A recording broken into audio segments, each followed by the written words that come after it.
You are surrounded. Step out with your hands where we can see them. I was barefoot, holding a mug of morning coffee and standing on my front porch in boxers when I heard that bark from a megaphone. My eyes blinked hard against the sun, trying to process what the heck was going on. For sheriff deputies were crouched behind their squad cars, weapons drawn, parked at the front gate of my ranch. I stood frozen, coffee steaming in my hand. Is this a joke? I muttered aloud. The voice repeated, come down the steps slowly. But here's the twist that made this even crazier. I don't even live in an HOA.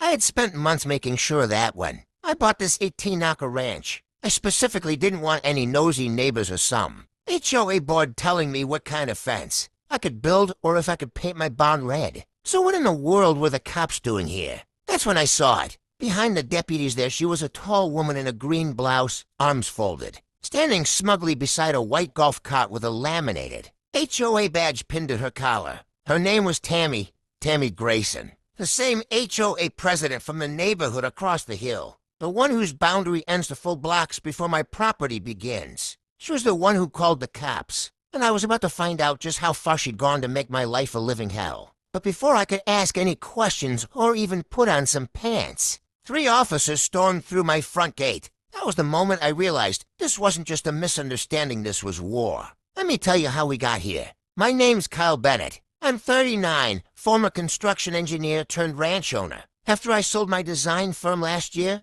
I wanted peace. I wanted open skies, fresh eggs, and a place where I could raise my 2 Labrador retrievers, Scout and Duke, without hearing leaf blowers or HOA complaints about grass height violations. After searching for months, I finally found this place, a small ranch tucked beyond the edge of Hawthorne Ridge, a high-end development with a notoriously aggressive HOA board. Their official line was that I was on the fringe of their community map, but legally my ranch wasn't part of the HOA. My deed even had a waiver, attached, non-HOA registered property. I hired a lawyer to confirm it twice before I bought the place. The first few weeks were heaven. I set up my tool shed, built a chicken coop from scratch, planted a small garden, and installed solar panels on the barn roof. It wasn't perfect, but it was mine. Then came the drones. At first I thought it was just some tech-loving kid playing around. But when I noticed the same white quadcopter hovering 3 days in a row, I started to get suspicious. I shot it down with ABB gun.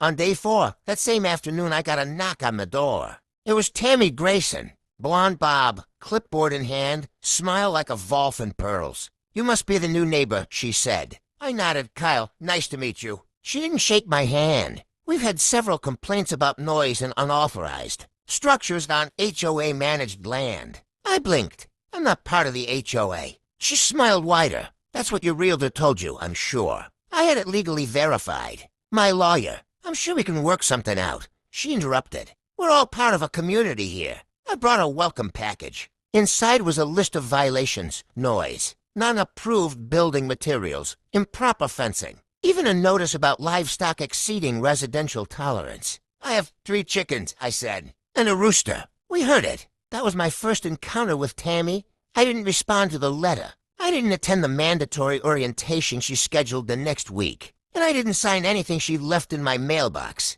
I thought that would be the end of it. But I underestimated just how bored, petty, and powerful some HOA presidents can be. She escalated quickly. Over the next few weeks, I got everything from fake landscaping fines to supposed public nuisance violations for leaving my porch light on all night. My mail started arriving late. Packages mysteriously went missing. One morning I found my garden trampled. Footprints led from the road straight through my carrots. I installed cameras. That's how I caught a golf cart parked on the side of the hill. At 3:21 a.m., I filed a report. The sheriff said it was probably a mistake. He knew Tammy. Said she was a little passionate but harmless. That was the low point. Feeling like no one would believe me. I wasn't part of their system. I was the outsider. But then came the bounce back. I contacted my lawyer again, Joseph Stein, a quiet but brilliant man from Austin with a fierce reputation in property law. He reviewed everything, cross-checked the development plan, and smiled. She doesn't have a legal leg to stand on, he said.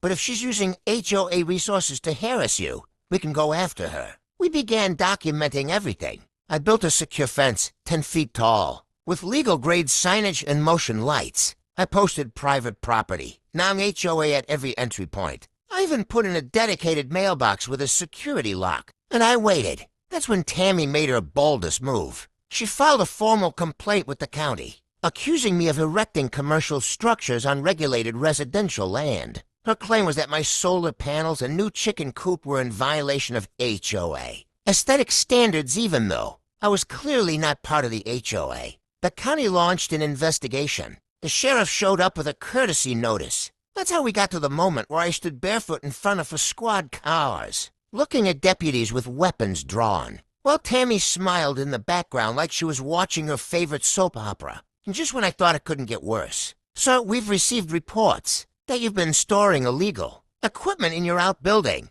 one of the officers said. My head tilted. What kind of equipment? Explosives. I nearly dropped my coffee. That's when I knew she had crossed a line, because in my locked shed, behind a double layer of padlocks and fingerprint entry, I kept nothing but an old chainsaw, a lawn mower, and some propane tanks for the grill. Nothing illegal, nothing suspicious, and no one should have known what was inside that shed, unless they had been on my property, or had help from someone who'd broken in. I stared at the deputy. You're going to want to check the shed yourself, I said calmly. He hesitated. You're not resisting? Nope, but when this is over, someone's getting sued. Tammy's smile twitched, and that's when Scout, my younger Labrador, began barking like crazy behind the fence. He never barks unless something's really wrong. I turned to see where he was looking at and froze. Behind the barn, something was smoking, a thin trail of dark gray rising up into the morning sky. My heart stopped. Duke was tied up back there, and so was the fuel tank for the generator. I dropped the coffee and bolted. What happened next would change everything. Where are you watching from? Let me know in the comments below and stay tuned, because things are about to get much, much crazier. I sprinted around the barn barefoot, my feet crunching through gravel and straw, my lungs on fire. Smoke was curling up into the sky, not thick yet, but enough to set off every alarm in my head. Duke, I shouted. I heard a low whimper in return. Then I saw him tied to the water spigot post, his leash tangled around the base, yanking with all his might, terrified. Just 10 feet from him, the backup generator sat smoldering. A greasy black cloth hung halfway out of the fuel vent, like it had been stuffed in hastily. My heart dropped. Someone had tried to light it, and Duke had been inches from going up in flames. I dashed forward, untied him, and grabbed the nearest bucket. Thank God the rain barrel beside the barn was full. I doused the generator and the rag, coughing through the smoke until the hissing steam faded. Then I pulled Duke close, burying my face in his fur. He was trembling. That wasn't an accident. Someone had tried to set my generator on fire on purpose. Well, my dog was right there. By the time I came back around to the front of the house, holding Duke by the collar, the deputies had lowered their weapons. One of them was talking into a radio, eyes wide. Another had just emerged from the shed. He looked confused. There's nothing in there, he said. Just tools. I didn't say I told you so. I looked at Tammy instead. She wasn't smiling anymore. Is this how you treat people who aren't in your club? I asked her. By calling in fake tips, tampering with property, and almost killing someone's dog? Tammy didn't answer. The lead deputy walked over. His tone was softer now, less aggressive. Sir, we may need you to file a formal statement. This is starting to look like it might be criminal mischief. You think? Then let me go back inside and put on proper clothes while a fire investigator looked at the smoldering generator. I called my lawyer again and gave him everything: photos, names, badge numbers. He said not to say another word until he got there. The next few hours were a whirlwind. A local fire marshal showed up, then a second sheriff's vehicle. A neighbor wandered over, drawn by the sirens. Tammy stood off to the side, arms crossed, muttering something about community standards and non-compliance. But no one was listening to her now. I watched from the porch, arms crossed, as the scene unfolded like a courtroom drama. One of the deputies turned toward her and asked, "Ma'am, can you explain how you came to suspect illegal equipment on his property?" Her response was a weak shrug. "We've received anonymous complaints. Several of them." He raised a brow. "From who?" "I can't say, because they don't exist," I said from the porch. Silence. That was the first real low of the story. The realization that someone had actively tried to frame me and nearly burned my ranch down. Not with a lawsuit, not with red tape, but with fire. They had crossed into criminal territory, and that meant I could fight back not just with lawyers, but legally with force. 2 days passed. The investigation continued. Deputies came back to photograph the barn and question me again. They took Duke to the vet and noted his burns thankfully minor, but still painful. Scout never left his side. The lobas of danger never left the air. I barely slept. I added more cameras, 7 in total, each connected to a backup cloud. I posted legal warning signs in both English and Spanish. I bought new locks. I reinforced everything. And then I waited that comma. That Friday night, my lawyer Joseph came down from Austin. He walked the land with me, nodding silently, making notes. Tammy's HOA has crossed about 5 lines, he said finally. Trespassing, false reports, attempted arson, possibly conspiracy. I blinked. What'll we do? He smiled. We hit them back. But not just with a lawsuit. We go to the county board and file a motion to terminate her HOA license. Strip her authority. We'll ask for a cease and desist against her and the board members.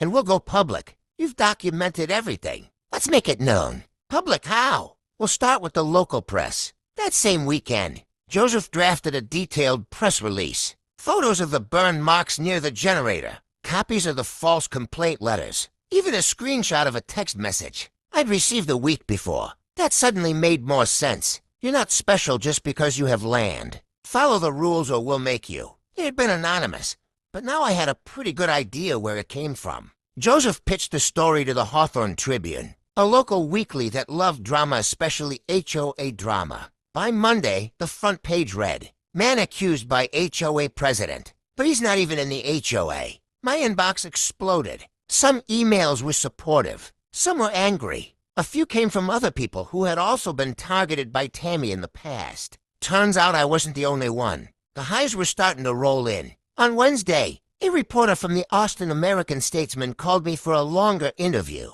On Thursday, the sheriff's office confirmed they were formally reviewing the misconduct reports tied to Tammy and her board. And by Friday morning, Tammy showed up again, but this time, she didn't bring a clipboard. She brought a lawyer. They parked outside the gate and waited. I didn't go out. I let the cameras roll and called Joseph, who was already en route. From the porch, I could see Tammy pacing, her face flushed with frustration. Her lawyer looked less confident than she did. They were here to negotiate, but I had no intention of backing down, because just the night before, my camera had caught something else. A man in a dark hoodie sneaking up my drive at 3:42 a.m. He didn't get far. The new motion lights turned on, and Scout barked him off. But the footage was clear he wasn't just a prowler. He had something in his hand. It looked like a can of gasoline. I saved the footage and sent it straight to the sheriff. And I had a hunch. Tammy hadn't just called the cops. She may have sent someone far more dangerous. Now, with her lawyer by her side, standing silently outside my gate,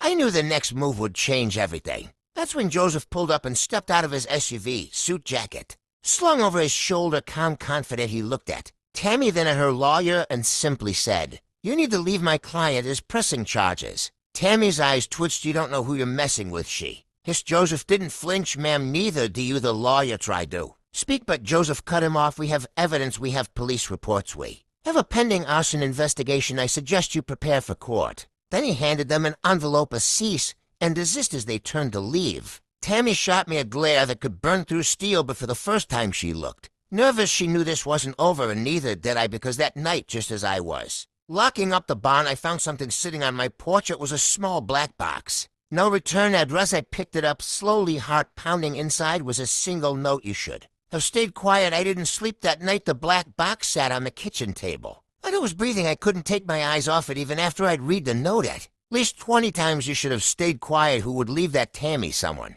on her HOA board or someone else entirely. The box was like no ticking, no wires, no smell. Just cardboard, but that message was heavy. I called Joseph immediately. He picked up on the second ring. "I need you back here." I told him now. 20 minutes later, he was standing in my kitchen in jeans and a hoodie, pulling on gloves and carefully lifting the box open. What we found inside made my stomach turn. A dead bird, a small sparrow neck, twisted, dried blood around its beak, and beneath it a photograph. It was an aerial shot of my ranch, zoomed in close, dated to nights ago. Someone had flown a drone over my land again. After the incident, after the investigation, after the cease and desist. This wasn't just harassment anymore. This was a threat. This is no longer HOA drama, Joseph said grimly. "This is criminal stalking, and we have to assume whoever left this did it while you were asleep." Scout and Duke started barking again. Just Then I checked the front camera, nothing, but I couldn't ignore that tight feeling. Crawling up my spine, someone had been on my porch again. The lowest moment hit me after.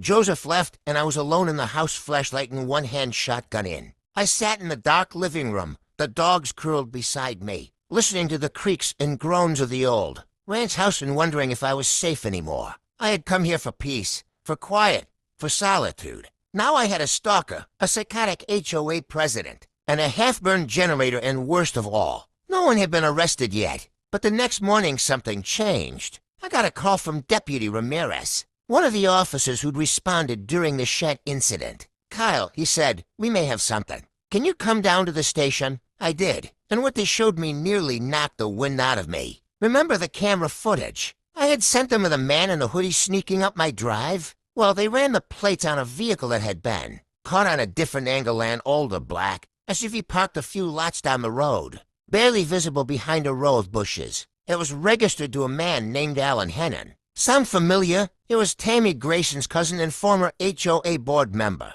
He had been removed from the board 2 years ago for using HOA funds for a security project that didn't exist. Now he was showing up at my ranch in the dead of night, with what looked like gasoline and a clear goal to scare me into silence. That was the first high of this chapter. The sheriff's department had a name, a vehicle, a connection, but still no arrest. Yet they said they needed more. So Joseph and I decided to push the story even further. We reached out to an HOA watchdog YouTube channel based in Texas, known for exposing abuse of HOA boards. The host, a guy named Brandon Cole, loved the story. He asked for an exclusive interview. We filmed it 2 days later, right from my porch. Scout and Duke sat at my feet the whole time. We showed the drone photo, the dead bird, the burn marks by the generator, the cease and desist, the police report. Brandon posted the video that night with the title, "HOA sends cops to man's ranch, but he's not in the HOA."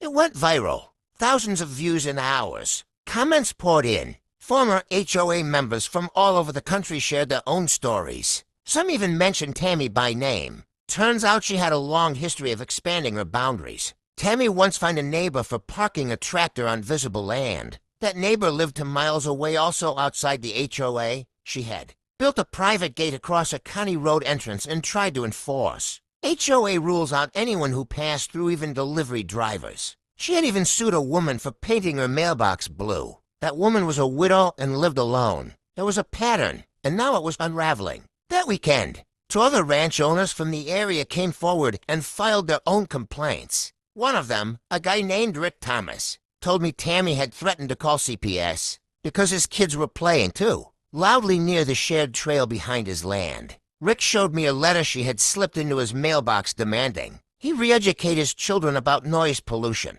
You can't make this stuff up. The sheriff's office began to take it seriously. Then came the fire marshal's final report on my generator. Deliberate tampering. Possible attempt at ignition. Unknown accelerant detected. That's when I got another knock on the door. But this time, it wasn't Tammy. It was a young woman, early 30s, denim jacket, nervous hands. "Hi," she said. "My name's Lisa. I used to work with Tammy on the board. I saw your story online. I think I have something you should see." I let her in. Lisa sat at my kitchen table and pulled out a flash drive. She made us all sign NDAs, she said. "But honestly, I don't care anymore. I was on the board for 8 months. She keeps files on people. She talks about taking down outsiders. And she knew you weren't part of the HOA. She told us you were a threat." "What's on the drive?" I asked. "Emails, surveillance logs, pictures from drones, notes about how to file complaints. She even has templates, automated violation letters. And she keeps a list. She calls it the non-compliant file. Your name's on it, with photos." I sat back, stunned. Lisa continued. "And the man who visited your ranch, Alan Henning, she calls him her cleanup guy. I think she sent him to scare you." I stared at the flash drive in her hand like it was gold, because it was. This was the nail in the coffin. I thanked her, called Joseph, and uploaded everything to an encrypted drive for the sheriff and the county prosecutor. They said they'd need time to verify everything, but it looked promising. Tammy was about to be held accountable. But just when I thought the storm was breaking, Lisa's eyes went wide as she looked out the window. I turned to follow her gaze. A black SUV was parked across the road, engine running. Someone sat behind the wheel, wearing sunglasses, staring straight at the house. Lisa's face drained of color. "That's him," she whispered. "That's Alan." I stood up slowly, and the SUV pulled off, tires kicking up gravel, speeding away down the road. I didn't chase him. I just turned to Lisa and said, "It's time to bring the fight to them," because now I had evidence. I had names, and I had the internet. But what I didn't know, what none of us knew yet, was that Tammy wasn't done.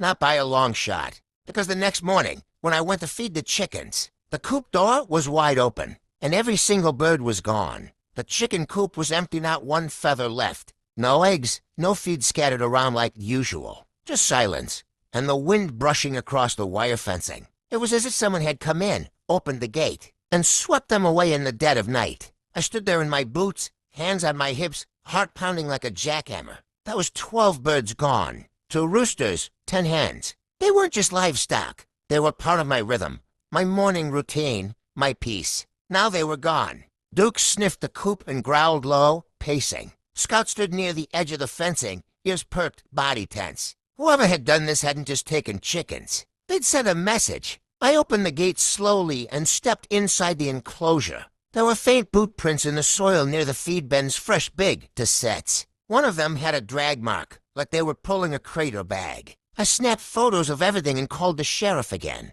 They promised to send someone out that afternoon. But I already knew what they were going to say. No cameras caught the theft. No neighbors saw anything. No one heard a thing. And the worst part? There wouldn't be any arrests. Not yet. So instead of waiting, I made a decision. I was done reacting. Now I was going on a fence. That same day, Joseph and I filed a civil suit against Tammy Grayson. The Hawthorne Ridge HOA and Alan Hennon reclaimed harassment, trespassing, attempted arson, stalking, and destruction of property. Lisa the whistleblower agreed to testify. She gave a full statement to the sheriff and forwarded. Every file from Tammy's non-compliant. Archived to the county prosecutor. But we didn't stop there. Joseph also filed for an emergency. Restraining order against Tammy and Alan, effective immediately. That meant they couldn't come within 300 feet of me, my home, my land, or my animals. And still, Tammy tried to fight back. That weekend, I received a formal letter from the HOA delivered by courier.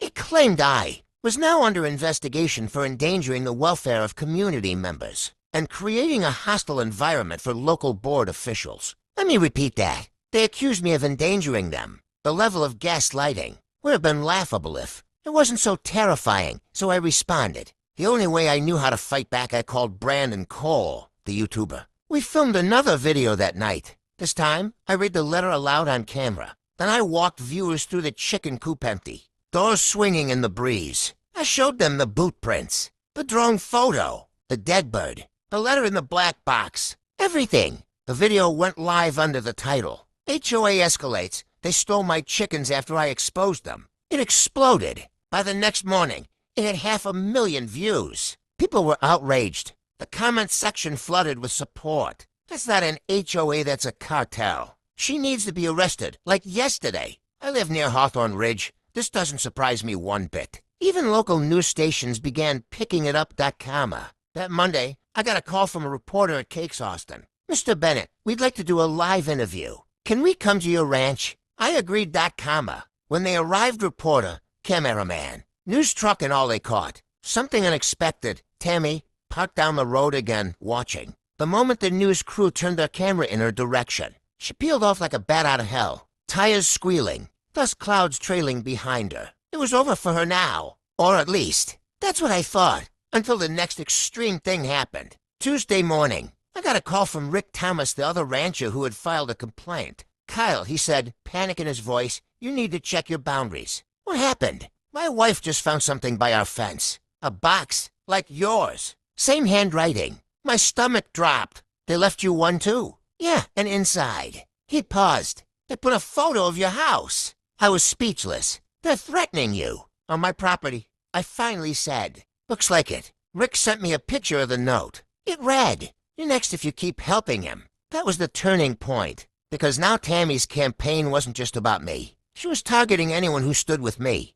This wasn't just personal, it was strategic, deliberate, almost. Organized. I shared the news with Joseph and the sheriff immediately. Deputy Ramirez escalated the case to a county task force. They suspected Tammy may have been using HOA funds to pay. Ellen and possibly others. To carry out these intimidation tactics, a forensic audit had begun, and now that Rick had been threatened too, we had grounds for a class-action lawsuit. That night, I turned my ranch into a fortress. Cameras on every corner, floodlights on full power, motion sensors wired directly to my phone. I even installed a trail cam near the back fence line where the coop had been raided. And I didn't sleep again I sat on. The porch shotgun in my lap, dogs beside me waiting, listening. Just before dawn, I heard a soft, distant buzzing in the sky. I looked up and spotted it, another drone silently hovering above the barn, same white quadcopter, same slow rotation. But this time I was ready. I grabbed the signal jammer Joseph had given me. A legal one meant for private property protection. I aimed it up and flipped her. Switched the drone, twitched, staggered, and then fell like a rock, crashing into the field behind my barn with a crunch. I jogged out and found it smashed into 3 pieces, but the SD card was still intact. I handed it off to the sheriff's office that morning, and what they recovered stunned even the most seasoned. Investigators Tammy had flown multiple drones over my land. They had time-stamped footage, audio recordings, even private footage of my guest house windows. Clearly illegal surveillance. This wasn't HOA work, this was espionage. Deputy Ramirez called me later that afternoon. Kyle. He said the county's issuing a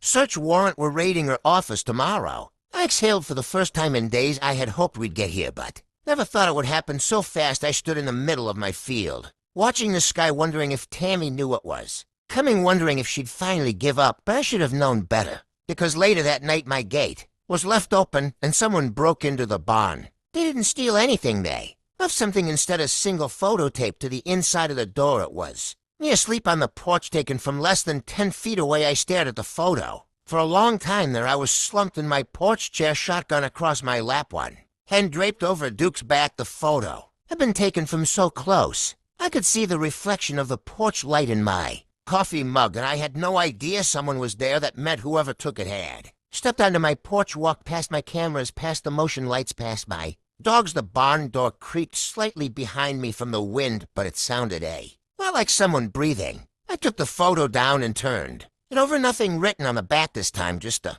image, a warning, a message. You're not safe even when you think you are. I didn't panic. I got angry, and I went straight inside, called Joseph, and told him what I'd found were past lawsuits.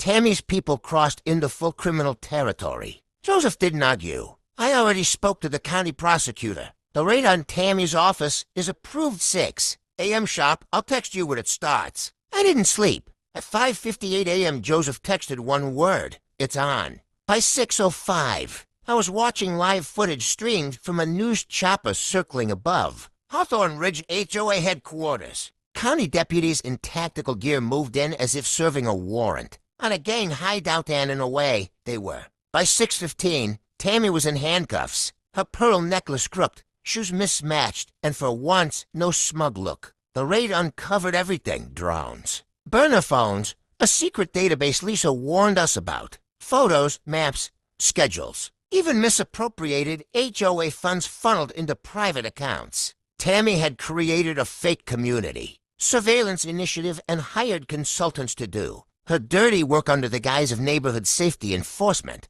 The story went national. CNN ran it with the headline, HOA president arrested in vigilante surveillance scandal. Local papers had a field day. My phone blew up with messages from people across the country, sharing horror stories, some from that same HOA, others from states away. But Alan was still missing, and I didn't know how someone had sneaked onto my porch past all my security systems to take that photo of me sleeping. Then the sheriff called. We got the phone records, Ramirez said. Alan's phone pinged just outside my ranch boundary at 3:13 a.m. the night of the photo. He'd been there, watching me, possibly inside the gate, unnoticed. I installed new infrared motion sensors the next day. I was done playing defense. I wanted alerts the moment someone crossed onto my land. For a rare moment, peace returned. Tammy remained in custody awaiting trial. The HOA board disbanded, and even the chickens returned, thanks to a local farmer who offered a new flock in honor of standing your ground.